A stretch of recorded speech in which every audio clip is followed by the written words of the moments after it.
రాష్ట్రంలో తొలిసారిగా ఖమ్మం జిల్లా నుంచి విద్యుత్ అంబులెన్సులకు సంస్థ శ్రీకారం చుట్టింది.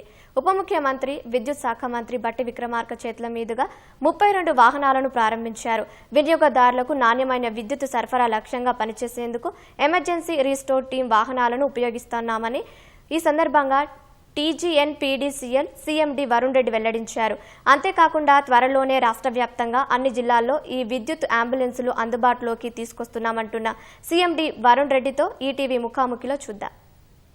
విద్యుత్ సమస్యల తక్షణ పరిష్కారం కోసం అదేవిధంగా వినియోగదారులకు నాణ్యమైన విద్యుత్ సరఫరా చేయడమే లక్ష్యంగా టీఎస్ఎన్పీడీసీఎల్ సరికొత్త కార్యక్రమానికి శ్రీకారం చుట్టింది. రాష్ట్ర వ్యాప్తంగా ప్రత్యేక వాహనాల ద్వారా మొత్తం విద్యుత్తును పునరుద్ధరణ అదేవిధంగా పూర్తి స్థాయిలో వినియోగదారులకు విద్యుత్ సరఫరాలో ఎలాంటి అంతరాయాలు లేకుండా చూడడమే లక్ష్యంగా ఇవాళ ఉప ముఖ్యమంత్రి బట్టి విక్రమార్క చేతుల మీదుగా విద్యుత్ వాహనాలను ప్రారంభించారు. ప్రస్తుతం మనతో సీఎండీ గారు ఉన్నారు. సార్, ప్రధానంగా ఈ వాహనాలు ఇవాళ రిసార్ట్ వాహనాలను ఏర్పాటు చేస్తున్నారు. దీని ప్రత్యేక ఉద్దేశం ఇది గౌరవనీయులు ఉప ముఖ్యమంత్రి వారిగా ఆదేశానుసారం మనము అన్ని కంపెనీస్లో కూడా రెండు కంపెనీ ఎస్పీడీసీఎల్ ఎన్పీడీసీఎల్ రెండిట్లో కూడా ఈ విద్యుత్ అంబులెన్స్ అనేది మనం ఏర్పాటు చేసుకుని వెళ్తున్నాము. Emergency response vehicle and also విద్యుత్ అంబులెన్స్ అని కూడా అంటున్నాము. సో ఈ విద్యుత్ అంబులెన్స్లు ఏం చేస్తాయంటే ఎక్కడైనా కూడా బ్రేక్ డౌన్ కానీ ఏమైనా అవుతే హెడ్ క్వార్టర్లో there will be dedicated team ఉంటారు. వాళ్ళు విత్ అన్ని వాళ్ళకి కావాల్సిన స్టోర్ మెటీరియల్ కానీ ట్రాన్స్ఫార్మర్ కానీ అన్ని రెడీగా అవైలబుల్ ఉంటారు. అండ్ అన్ని టూల్ కిట్ అన్ని కూడా వాళ్ళ దగ్గర రెడీగా ఉంటుంది. ఇంటరప్షన్ రాగానే ఇమీడియట్లీ వాళ్ళు అక్కడికి వెళ్తారు. అండ్ ద ఎర్లియస్ట్ పాసిబుల్ టైంలో వాళ్ళు రెస్టోరేషన్ అనేది ఆ ఇంటరప్షన్ అనేది అడ్రస్ చేసి పవర్ సప్లై రెస్టోర్ చేయడానికి ఉపయోగపడుతుంది. రీస్టోర్ టీమ్ దీని పేరు పెట్టారు. స్టేట్ వైపు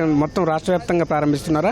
మొత్తం ఎన్ని జిల్లాల్లో ఎన్ని ప్రారంభిస్తున్నారు ఈ వాహనాలు? ఇది రాష్ట్ర వ్యాప్తంగా ఆల్రెడీ ఎస్పీడీసీలో ప్రారంభించుకోవడం జరిగింది. ఎన్పీడీసీలో మనం ఈ రోజు చేస్తున్నాము. అండ్ ఈ రోజు మనం 28 వెహికల్స్ కొత్త వెహికల్స్ మనం ఈ రోజు లాంచ్ చేస్తున్నాము. ఎమర్జెన్సీ రెస్టోరేషన్ టీమ్స్ ఆర్ విద్యుత్ అంబులెన్స్ ని మనం ఈ రోజు ప్రారంభించుకోవడం జరుగుతుంది. జీపీఆర్ఎస్ ద్వారా చేస్తామంటారు కదా సార్, దీన్ని ఎట్లా ట్రాక్ చేస్తుంది? సో జీపీఎస్ ద్వారా మనకి ఏమవుతుందంటే వెహికల్ మూవ్మెంట్స్ అన్ని కూడా మనకు తెలుస్తుంది. రియల్ టైంలో ఏ వెహికల్ ఎక్కడ ఉంది, ఏ బ్రేక్ డౌన్ వెళ్తుంది, రోజు వారీగా వాళ్ళు ఎన్ని బ్రేక్ డౌన్స్ అటెండ్ అవుతున్నారు, ఆ విధంగా అక్కడున్న సిబ్బంది టీమ్ పర్ఫార్మెన్స్ కూడా మనం డైలీ మనము అసెస్ చేయడం జరుగుతుంది కార్పొరేట్ ఆఫీస్ నుంచి. ప్రస్తుతం వర్షాకాలం అదేవిధంగా వరదలు ఇటువంటి విపత్తులు వచ్చే పరిస్థితులు ఉంటాయి కదా, ఈ సమయంలో ఈ బృందాలు ఈ టీమ్స్ ఎట్లా పనిచేస్తాయి, ఎట్లా కోఆర్డినేట్ చేస్తాయి? సో మీకు ఎక్కడైనా కూడా ఎప్పుడు ఇమీడియట్లీ వర్షం వస్తుంది అనుకోండి, ఈ టీం వాళ్ళందరూ కూడా ఇమీడియట్ గా స్టాండ్ బై అలర్ట్ గా ఉంటారు. వెదర్ ప్రెడిక్షన్ బట్టి ముందే అలర్ట్ గా ఉంటారు. విత్ ఆల్ దానికి కావాల్సిన మెటీరియల్ అన్ని కూడా రెడీగా ఉంటాము. అండ్ కొన్ని చోట్ల మనకి క్రెయిన్స్ అవి కూడా అవైలబుల్ ఉంటాయి. ఆ మెషిన్ కూడా అవైలబుల్ ఉంటాము. సో ఎక్కడైనా కూడా ఇంటరప్షన్ రాగానే మనకి ఎస్పెషల్లీ టౌన్స్ లో మనకి already real time monitoring system ఉంది. సో అక్కడికి రాగానే ఇమీడియట్లీ అక్కడ వచ్చింది అని తెలియగానే ఇమీడియట్లీ ఆ లొకేషన్కి వెళ్ళిపోగానే త్రూ వేరియస్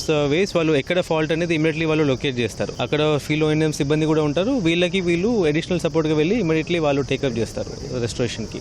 సో క్విక్ గా ఇమీడియట్ డిప్లాయ్మెంట్ రెడీగా వీళ్ళ దగ్గర వెహికల్ ఎక్విప్మెంట్ అన్ని కూడా ఉంటాయి. And all advanced tool kit అన్ని కూడా ఉంటాయి. కాబట్టి దే కెన్ చాలా త్వరగా వాళ్ళు ఇమీడియట్లీ వెళ్ళిపోయి అక్కడ రెస్టోరేషన్ చేయగలరు వాళ్ళు. ఈ ఎమర్జెన్సీ రీస్టోర్ టీమ్స్ అనేవి ప్రతి జిల్లాలో కూడా ప్రారంభిస్తాం. ఎన్పీడీఎస్ పరిధిలో అదేవిధంగా ఎస్పీడీఎస్ పరిధిలో మొత్తం రాష్ట్ర వ్యాప్తంగా ఈ రీస్టోర్ వాహనాలను ప్రారంభిస్తామని చెప్పి సీఎండీ వరుణ్ రెడ్డి చెప్తున్నారు. ప్రధానంగా గతంలో ఎప్పుడు లేని విధంగా విద్యుత్ శాఖ ఈ సరికొత్త నిర్ణయానికి శ్రీకారం చుట్టిందని చెప్పవచ్చు. గతంలో ఆ విద్యుత్ ప్రమాదాలు కావచ్చు, విద్యుత్ అంతరాయాలు, బ్రేక్ డౌన్స్ ఇటువంటి తరచూ జరుగుతున్న సందర్భంలో ఆ వాహనాలకు ఎక్కడ ఇబ్బందులు లేకుండా వినియోగదారులకు సక్రమైన విద్యుత్, నాణ్యమైన విద్యుత్ అందించే విధంగా ఈ వాహనాలు పనిచేయబోతున్నాయి. ప్రస్తుతం మనం ఒక వాహనాన్ని కూడా చూద్దాం. ఈ వాహనంలో పూర్తి స్థాయిలో ఎక్విప్మెంట్ కూడా సిద్ధంగా ఉంటుంది. ఏ టీం అయితే కేటాయించారో ఆ టీం కు సంబంధించి ఎమర్జెన్సీ రీస్టోర్ టీం అంటారు. ఈ టీం కు సంబంధించి ప్రత్యేకంగా సిబ్బంది నియమించారు విద్యుత్ శాఖ నుంచి. అదేవిధంగా అక్కడ విద్యుత్ సంబంధించి ఎటువంటి ఇబ్బందులు తలెత్తాయో ఆ ఎక్విప్మెంట్ అంతా ఉంటుంది. వెంటనే ఈ టీం అంతా కూడా స్థానిక ఎక్కడైతే సమస్య తలెత్తిందో ఆ సమస్య తలెత్తిన చోటుకి చేరుకొని వెంటనే విద్యుత్ ను రీస్టోర్ చేయడం, అదేవిధంగా ఏదైనా ఇతర సమస్యలు ఉన్నా కూడా వెంటనే త్వరితగతిన పరిష్కరించేలా ఈ సరికొత్త వాహనాలకు కూడా శ్రీకారం చుట్టారు. ఇవాటి నుంచి రాష్ట్ర వ్యాప్తంగా ఈ ఎమర్జెన్సీ రీస్టోర్ టీమ్స్ కూడా పనిచేయబోతున్నాయని చెప్పి సీఎండీ చెప్తున్నారు. కెమెరా పూర్ణచంద్తో లింగయ్య, ఈటీవీ, ఖమ్మం.